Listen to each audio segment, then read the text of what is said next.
Кыргыз Республикасынын баш мыйзамынын кабыл алынганына быйыл 30 жыл толуп отурат. Мына ушул биздин конституциябыз жөнүндө бүгүнкү күндө замандаштарыбыз канчалык деңгээлде билет деген негизде биз тесттик сурамжылоолорду түзүп жолго аттандык. Андыктан биз менен бирге болсоңуздар кызыктын баарын алдыда биле алмакчысыздар. Саламатсыздарбы, урматтуу телекөрүүчүлөр? Сиздер менен кайрадан телетест көрсөтүүсү.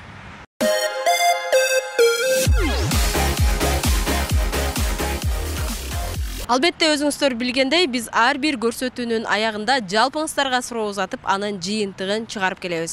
Бүгүн да биздин жеңүүчүбүз бар. Бул жеңүүчүбүз бизге боз үй жөнүндөгү суроого алгачкылардан болуп өзүнүн туура деген вариантын жөнөткөндүгү үчүн жеңүүчү аталды. Дагы өнөктөшүбүз Семетей кинотеатрынан чакыруу билетине ээ болду. Эгер сиз дагы ушундай белекке ээ болом десеңиз, анда сиздин дагы мүмкүнчүлүгүңүз бар. Алгач биздин социалдык баракчаларыбызга катталыңыз. WhatsApp номерибизде сактап туруңуз. Көрсөтүүнүн аягында жалпыңыздарга суроо жаңырмакчы.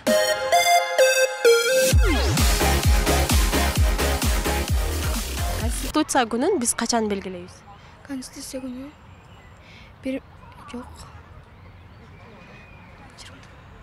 Эсиңизде барбы? Кайсы күндү биз Конституция күнү деп белгилейбиз? 22-чи. 22-чи кайсы ай? Март деп ойлойсуң? Эми сизге мен суроо берем. Конституция сөзү кыргызча кандай которулат? Эреже жана күнүмдүк аткаруучу. Эреже катары. Деп ойлойсуң? Мен сизге тест вариантында 4 вариант берем. Сиз бир туура жообун тандап беришиңиз керек. А варианты бул закон, Б варианты бул нуска. Закон. В варианты баш мыйзам, Г варианты түзүлүш. Башынан кайталып коесузбу? Закон, нуска, баш мыйзам, түзүлүш. Баш мыйзам. Туурабы? Ошон Анда эмне конституция дейбиз? ар бир ошол конституцияда жалаң кыргыз элине керек мындай ар бир адам күнүмдүк турмушунда колдонулчу мыйзамдар жана өзүнүн эрежелер жазылган, ар бир адам аны так аткаруу зарыл. Мына ушул күндү биз качан белгилейбиз? 5-май. Конституция сөзү кыргызча кандай которулат деген суроого атыңыз ким эле? Асема. Асема. Бул баш мыйзам деп жооп берди. Албетте, баш мыйзам деген жооп туура. Андыктан туура жооп бергендигиңиз үчүн биз өзүбүздүн өнөктөшүбүз Семетей кинотеатрынан сизге бул чакыруу билетин белек катары беребиз. Азаматсыз, демек баш мыйзамыбызды сыйлаган атуулдардан болуңуз. Рахмат чоң.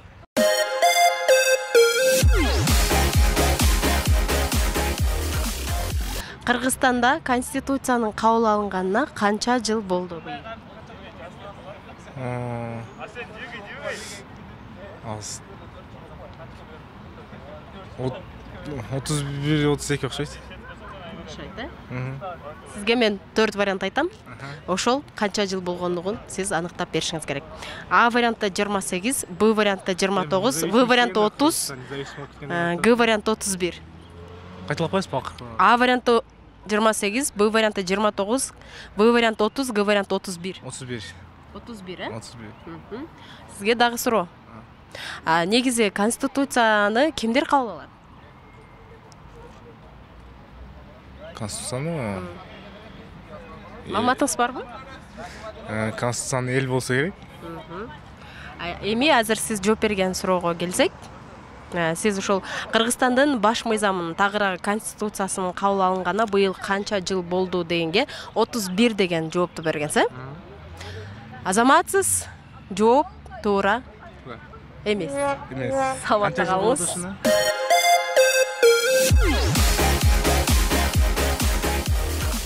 Саламатсызбы? Атыңыз?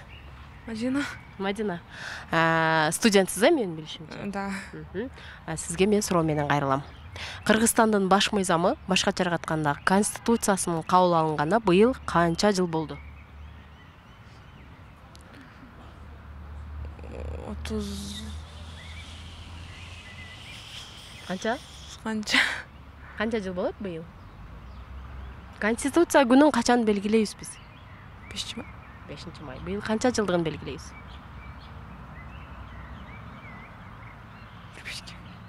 Такыр эсиңизде жок. Мен сізге 4 вариант айтам, тест сияқты. Сіз ошол варианттын бирөөсүн туура деп тандап беришиңиз керек. А варианты 28, Б варианты 29, В варианты 30, Г варианты 31.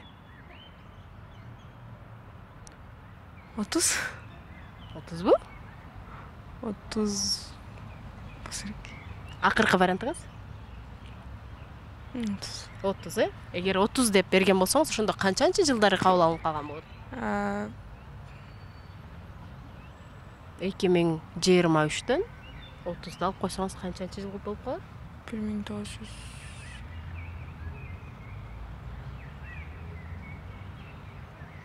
Канчанчы жыл кабыл алынган болот, Мадина?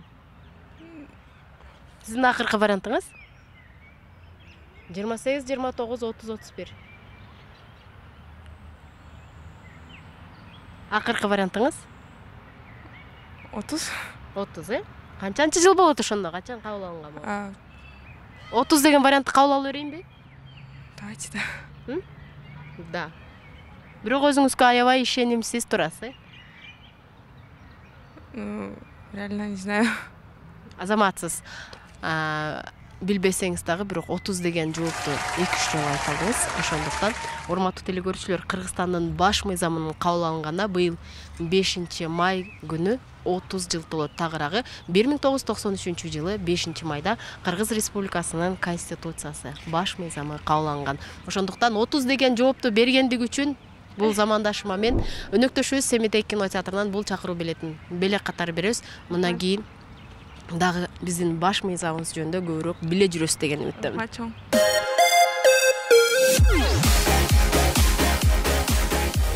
Конституция күнү качан белгиленет? Кандай кабыл алынган күнүбү? Майдын 5-inde. Азаматсыз майдын 5-inde белгиленет. Негизи мен сизге дагы бир суроо менен кайрылайын дегем. Кыргызстанда баш мыйзамдын атасы деп кимди атап коюшат? Текебаевди го. Эмнеге? Себеби көпчүлүк эле мыйзамдарды ошол киши жазган деп угабыз. Элдин арасында айтылып эле жүргөн сөз го. Сиз негизи тест тапшырып көргөнсүзбү ага чейин? Тест? Тест тапшырганмын, кандай? Азыр мен сизге ошо тест багытындагы суроону берем. Суроосу бул: Кыргызстанда баш мыйзамдын атасы ким деп аташат? Ал эми варианттары: А варианты Аскар Акаев, Б варианты Садыр Жапаров, В варианты Өмүрбек Текебаев, Г варианты Феликс Кулов. Өмүрбек Текебаев. Жок, негизи өзү президент.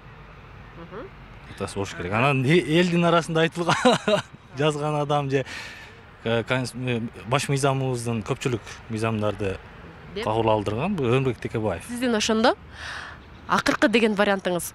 Садыр Жапаров. Эмнеге оюңуздан кайттыңыз? Президент болгондон кийин баш мыйзамды аткарылышын. Ал президент болгонго чейин да кабыл алынган да. Кабыл алынган, ага чейин элдин арасында Текебаев. Ошондо сиздин акыркы вариантыңыз? Акыркы. Жардам бериңиз анда. Эки жообу бар. Мен 4 жооп айттым. Сиз 2 жооптун ортосунда экинчи болуп турасыз. Эми сиздин баягы чечимдүү түрдө айткан вариантыңыз? Өмүрбек Текебаев. Быйыл канча жылдыгын белгилейбиз конституциянын? 30 жыл. Азаматсыз. Ал эми сиз жооп берген жоопко келсек, суроо негизинен сиз берген жооп негизинен туура. Албетте эл ичинде мындайча айтканда, сиз азыр баса белгилеп айткандай, конституциянын, башкача айтканда баш мыйзамдын атасы бул Өмүрбек Текебаев деп айтышат. Анткени көп идеялар, мыйзамдардын кабыл алынышы дал ошол инсанга тиешелүү. Ошондуктан сиз биздин суроого өзүңүздүн бир жакшы оюңузду бөлүшүп, туура жооп бергендиңиз үчүн биздин өнөктөшүбүз Семетек кинотеатрынан сизге бул чакыруу билетин белек катары беребиз. Азыр эле барып Семетек кинотеатрынын мүмкүнчүлүктөрүнөн пайдаланып, өзүңүз каалаган кино тасманы көрсөңүз болот. Рахмат.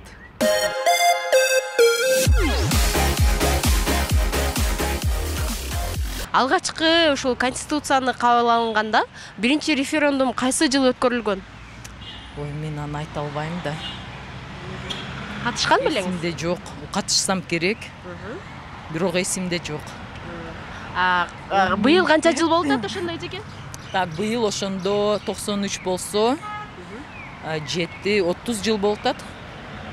кабыл алынганына. Мен жанагы суроого 4 вариант окуйм, бир вариантын тандап бериңиз, мүмкүн туура чыгып калса билетиңизди алып кетесиз. Биринчи референдум кайсы жылы өткөрүлгөн? А варианты бул 1992 жылы, Б варианты 1994 жылы, В варианты 1993 жылы, Г варианты 1991 жылы. Так, 5 май 93 кабыл алынса, биринчи референдум 1994 жылы. Азаматсыз эжеке, катышкан экенсиз. Катышсам керек.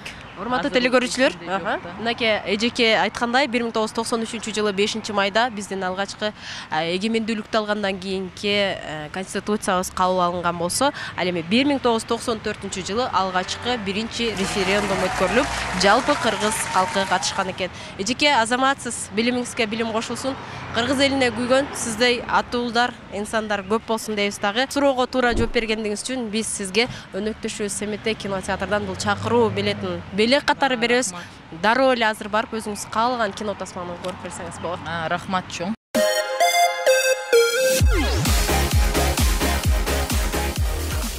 Конституция күнүн биз качан белгилейбиз? 5 майда белгилейбиз. Тагыраагы быйыл канча жыл болот ошондо? 92 болгондо 30 жыл болуп калабы? 92 болгондобу? Быйыл 2023 да. 33 жыл болуп калыптыр. Жок, 92. 92 болгондо. Кайсы жылы кабыл алынган? Келиңиз ойлоңузчу. 1992 жок. 90 канчанчы жыл? Эсимде чыгат, 92 5 май болуш керек да, точно 5 май экенин билесиз, бирок жылы эсиңизде жок. Анда мен сизге суроо берем. Эгемендүү Кыргызстандын конституциясын кабыл алган парламентти кандай деп аталып калган? Билбеткем точносын. Сизге 4 вариант. А варианты бул легендарлуу, Б варианты даңазалуу дейт. В варианты атактуу, Г варианты жогорку дейт. Легендал болуш керек. Болуш керекпи ушундайбы? Болуш керек. Так айтыңызчы.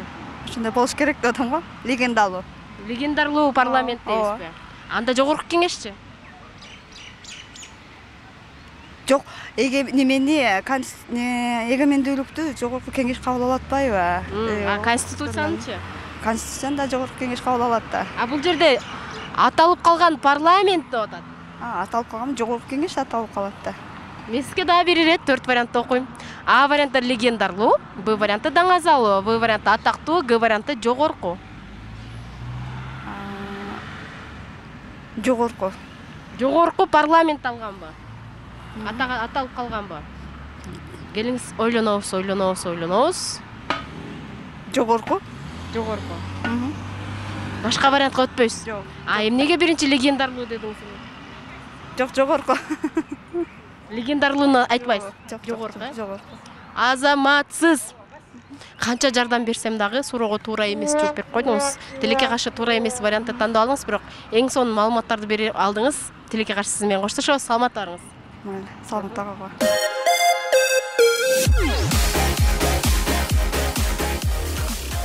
Кыргызстандын конституциясын кабыл алган парламент дагы кандай аталып калган? Жогорку кеңеш.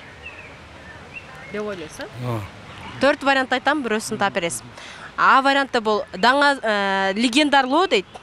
Б варианты даңазалуу. В варианты атактуу, Г варианты жогорку. Жогорку да. Г. Алгачкы парламенттин аталышы. Алгачкы парламенттин аталышы билбейм. Биринчи чакырыштагы. Өзүйлөп айбадыңар да. Кайсы варианты туура ошондо? Ага го дейм. Кайсы ошол? Легендарлуу парламент. Эмне үчүн легендарлуу? Биринчи эме го дейм. Чакырылыш. Биринчи чакырылыш. Азаматсыз өзү жакшы эле билет экенсиз, бирок бир аз сүрдөдүңүз окшойт, Ооба. Биринчи жолу.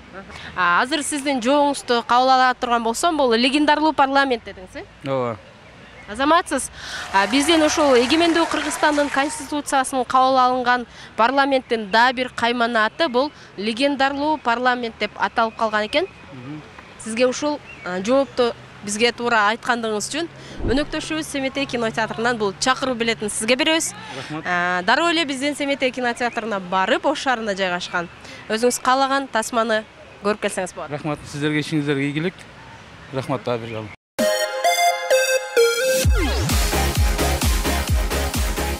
Конституция күнүн качан белгилейбиз? Конституция 5 март. Азаматсыз. Кыргызстан конституциясы качан, кайсы жылы кабыл алынган? 1992 же 94 да. Ошо деме 5 март күнү. 5 март. 5 май күнү. Кайсы жылы? 94 болсо керек. Албетте көбүнчө ушул адамдар сандарды, жылдарды эстеп кала албайт экен. Ошондуктан биз сизге жардам иретинде 4 вариант айтам, сиз туура вариантын тандап беришиңиз керек. А варианты 1993 жылы 5 майда кабыл алынган дейт. Б варианты 1992 жылы 5 майда. В варианты 1991 жылы 31 августта. В варианты 1993 жылы 1 майда. 92 жылы 5 майда. Быйыл канча жыл болот ошондо? 1992. 2 5 майда. 30 жыл, 30 жыл. 5 майда отасы, ооба, туура айтып атасыз. Бирок бул жерде 5 май жазылган 2 вариант бар. 93, анан 92. Кайсынысы?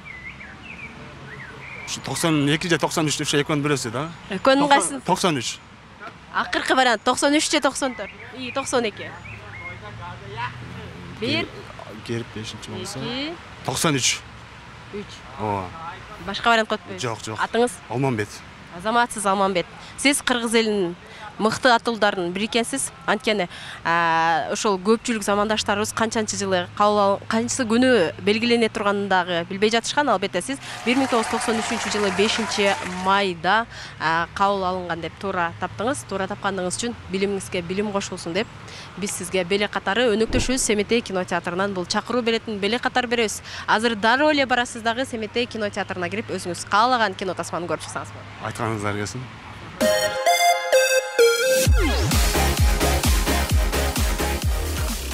Бүгүнкү күндө биздин жарандарыбыз, деги эле замандаштарыбыз Конституция баш мыйзамыбыз жөнүндө канчалык деңгээлде билерине ортоктошуп болдуңуздар. Ал эми кийинки суроо жалпыңыздар үчүн жаңырмакчы.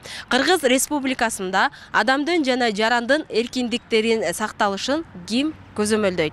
А варианты президент, Б варианты акыйкатчы, В варианты жогорку кеңеш, Г варианты элчи. Эгер сиз ушул 4 варианттын кайсынысы туура деп эсептесеңиз, анда дароо биздин бул WhatsApp номерлерибизге өзүңүздүн туура деген вариантыңызды жөнөтүңүз, дагы биздин көрсөтүүнүн жеңүүчүсү аталып, ошону менен бирге белектерге да ээ болуңуз.